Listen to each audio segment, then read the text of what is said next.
আমি বিএনপি নেতাকে জিজ্ঞেস করলাম কি হচ্ছে, বললেন যে জামায়াত ইসলামী এনসিপির মহিলারা যেভাবে ঘরে যাচ্ছে আমরা তো হারার ভয়ে আছি। খেলতে নামলে তো হার জিত থাকবেই। এই ইলেকশনে হারেন সমস্যা নাই, পরের ইলেকশনে আসবেন, আপনারা কার্যকর বিরোধী দল হিসেবে থাকেন। আমরা ইনশাল্লাহ সরকার গঠন করে আপনারা 1 বছর যে চাঁদাবাজি দুর্নীতি সন্ত্রাসী কার্যক্রম করেছেন আমরা আপনাদের হেদায়েতের পথে নিয়ে আসবো। সবাই মিলে একটি সুন্দর রাষ্ট্র গঠন করব। সারা বাংলাদেশে ছাত্র দল যুব দল বিএনপি একটি তথ্য সন্ত্রাসের মধ্য দিয়ে যাচ্ছে। যে তথ্য সন্ত্রাসের মূল এজেন্ডা হলো 11 দলীয় জোটের যে জয় জয়কার পুরো বাংলাদেশে শুরু হয়েছে সেটাকে কোনোভাবে ঠেকানো। তারা যখন ভোটে ভয় পাচ্ছে এখন তারা অনলাইনে তথ্য সন্ত্রাসের আশ্রয় নিয়েছে।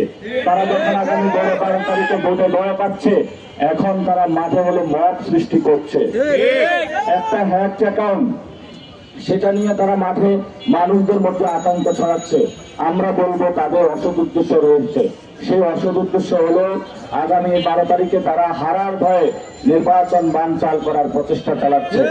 আমরা সারা বাংলাদেশের মানুষকে বলবো ঐক্যবদ্ধভাবে থাকুন। ছাত্র দল যুব দল এবং বিএনপি যদি নির্বাচন থেকে বের হয়ে যেতে চায় আমরা তাদেরকে ডেকে বলবো আসুন নির্বাচনে আসুন। খেলতে নামলে তো হার জিত থাকবেই। এই ইলেকশনে হারেন সমস্যা নাই, পরের ইলেকশনে আসবেন, আপনারা কার্যকর বিরোধী দল হিসেবে থাকেন।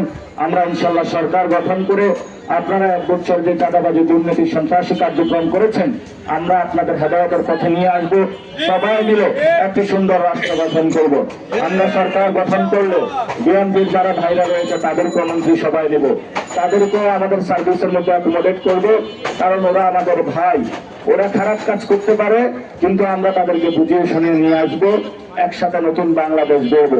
আপনারা জানেন ছাত্র সংসদ 5টি ছাত্র সংসদে যখন ছাত্রদল গোহারা হেরেছে এবং বিভিন্ন জায়গায় যখন মহিলাদের প্রচারণার মধ্য দিয়ে তারা ঈর্ষান্বিত হয়েছে এখন তারা বলে যে নারীদের উপর আক্রমণ চালাচ্ছে। আমাদের এক বোনকে বরফ নিক্ষেপ করেছে, মাথায় 4টি সেলাই দিতে হয়েছে। ঢাকা 4 আসনে একজনের মাথায় হলো কূপ দিয়েছে, সেখানে 6টি সেলাই দিতে হয়েছে। অন্য জায়গায় মহিলাদের পেটে লাথি মেরেছে। আমরা ধৈর্য ধারণ করবো 12 তারিখ পর্যন্ত। আমরা আমাদের মা বোনেরা প্রত্যেকটা ফ্ল্যাটে যাচ্ছে আমাদের সাপলাকলির দাওয়াত নিয়ে, দাঁড়িয়ে পাল্লার দাওয়াত নিয়ে, তারা ভয় পেয়েছে। আমি বিএনপি নেতাকে জিজ্ঞেস করলাম কি হচ্ছে, বললেন যে জামায়াত ইসলামী এনসিপির মহিলারা যেভাবে ঘরে যাচ্ছে আমরা তো হারার ভয়ে আছি। তো হার জিত হলো জনগণের কাছে, এটা জনগণের কাছে ছেড়ে দিন। জনগণ যদি রায় দেয় জনগণের উপরে বিশ্বাস করবেন।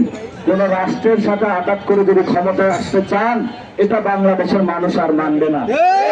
যদি কোনো এজেন্সির সাথে কোন মিডিয়া কোম্পানির মালিকের সাথে আঘাত করে ক্ষমতায় আসতে চান এটা বাংলাদেশের মানুষ আর হতে দিবে না। যারা মাঠে নেমেছেন ছাত্র দলের ভাইয়েরা, লাভ নাই, ভুল জায়গায় ফাঁকা গুলি ছাড়ছেন। বিভিন্ন জায়গায় যেখানে গোল পোস্টে গোল না দিয়ে অন্য জায়গায় গোল দিতে গিয়েছেন।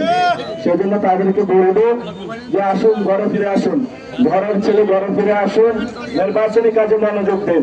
মাঠের মধ্যে বিশৃঙ্খল পরিস্থিতি আপনারা সৃষ্টি করবেন না। আমরা কি শান্তিপূর্ণ জয়যাত্রার দিকে যাচ্ছি।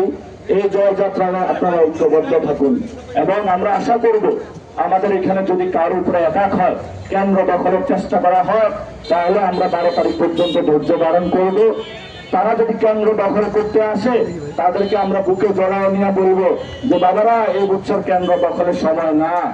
24-এর গণ অভ্যুত্থানে শহীদরা বলে গিয়েছে এবার একটি সুন্দর বাংলাদেশ, গণতন্ত্র বাংলাদেশ আমরা চাই। এবার আর কেন্দ্র দখল করতে আসিও না, তোমরা এবার বাসায় চলে যাও, মানুষকে ভোট দিতে দাও। গত 15টা বছর মানুষ অসংখ্য জ্বালা যন্ত্রণায় ছিল, তাদেরকে এইভাবে বুঝিয়ে মায়ের কোলে ছেলেদেরকে ফেরত পাঠিয়ে দিবেন যাতে হলো তারা তাদের সন্ত্রাসী অ্যাক্টিভিটিস থেকে দূরে থাকতে পারে।